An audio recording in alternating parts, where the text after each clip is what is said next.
Good morning. I would like to thank the organizers for inviting me to speak to you today about targeted therapies for vascular anomalies, sirolimus and beyond.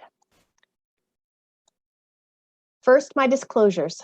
I have worked with Arcule, Novartis, Venthera, Cerecor, and Pierre Fabre in clinical trials or clinical research. Pfizer has supplied drug for multiple studies, and I have served as a consultant for Novartis on multiple projects. Finally, the medications I will discuss today will be off-label uses as there are no approved therapies for the vast majority of vascular anomalies. In 2007, this little girl presented to us at 4 months of age with KHE and severe KMP. She was treated with everything out there at the time, steroids, vincristine, interferon, Avastin, but she continued to progress to the point that she was in high output heart failure. We were planning to send her home on hospice. There was nothing known about the genetics of KHE at that time, and only a little bit about other vascular anomalies, including that a subset of patients with P10 germline mutations had vascular malformations. A mouse model with an activating AKT mutation developed multiple venous malformations, and patients with tuberous sclerosis developed skin angiofibromas and sometimes other vascular lesions. This was enough to justify targeting this pathway, and we obtained sirolimus for compassionate use. She was started on sirolimus with rapid improvement in her platelet counts, followed shortly by her clinical condition and eventually her leg. And now she's 15 years old. Our experience with that first patient led us to try it in 5 other children with complicated lymphatic anomalies and severe morbidities, and they had similarly impressive responses. This was the first time we had anything to offer such patients who had often been through many procedures and continued to struggle with their malformations. We published this case series in early 2011.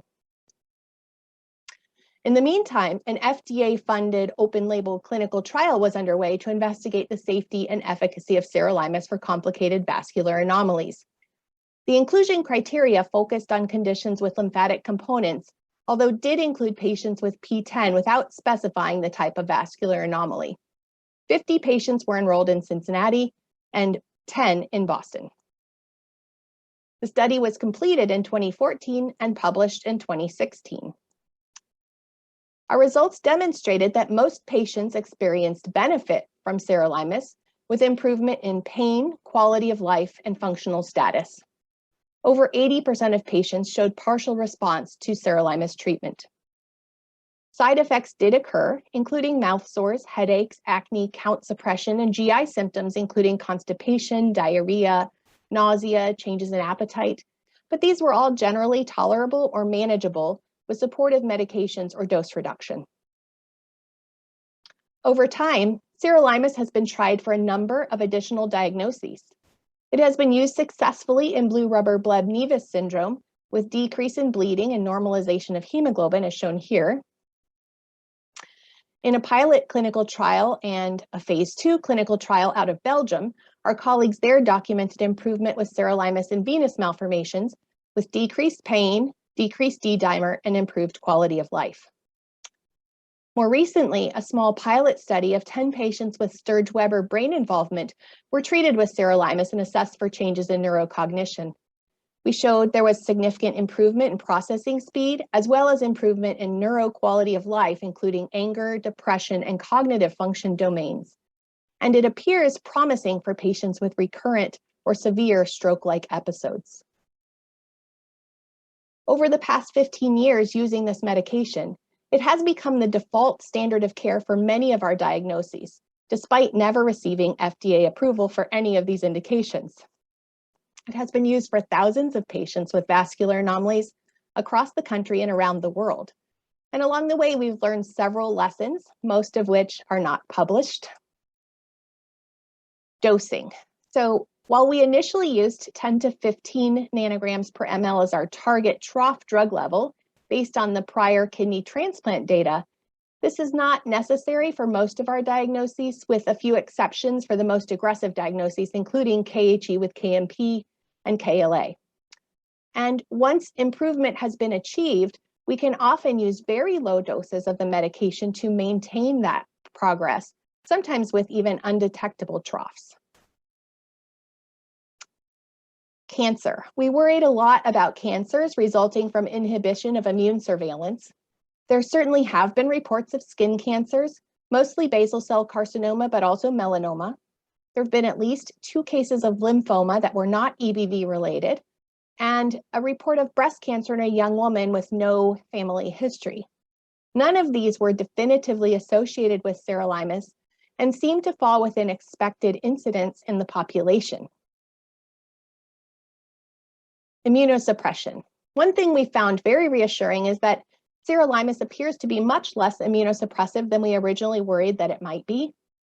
There's no broad agreement about the need for pneumocystis prophylaxis, with the exception of those highest risk patients, usually infants with KHE who are on multiple drugs, including steroids and high-dose sirolimus.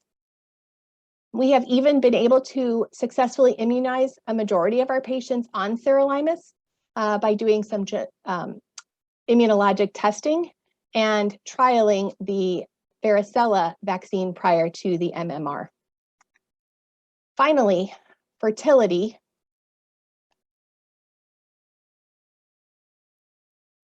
There were lots of warnings around sirolimus when it first came out regarding fertility and conception. It's clear that people who are on sirolimus are having babies, sometimes without holding their medication. While sirolimus has not been confirmed safe in pregnancy, it has also not been confirmed to have negative effects on human babies. In fact, prenatal treatment has started to be used for severe vascular anomalies that are diagnosed in utero and thought to be incompatible with life by dosing the mother in order to treat the baby. And there have been no long-term effects found on those children, the oldest of whom is 9 years old now. So since 2007, when we first embarked on this journey, we have learned so much more about this pathway. In fact, we now recognize parallel pathways with crosstalk that control most vascular proliferation and growth. Here in this diagram, the green represent growth genes or oncogenes that increase signal through the pathways, while the red serve as brakes or tumor suppressor genes to slow down signaling through the pathway.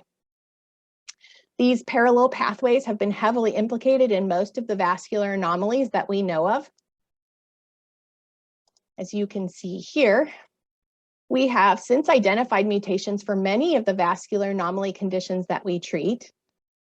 And not only that, but these pathways reveal multiple druggable targets to change the signaling through these pathways. The drugs listed here in red have been or are being tested for vascular anomalies right now. There are many other potential targets that we could borrow from cancer treatment. Oops. Here with the little carrots. And so some of these you may hear about soon. In fact, you'll hear more about a couple of these medications in the talks that follow mine, and definitely in the years that come. Any questions?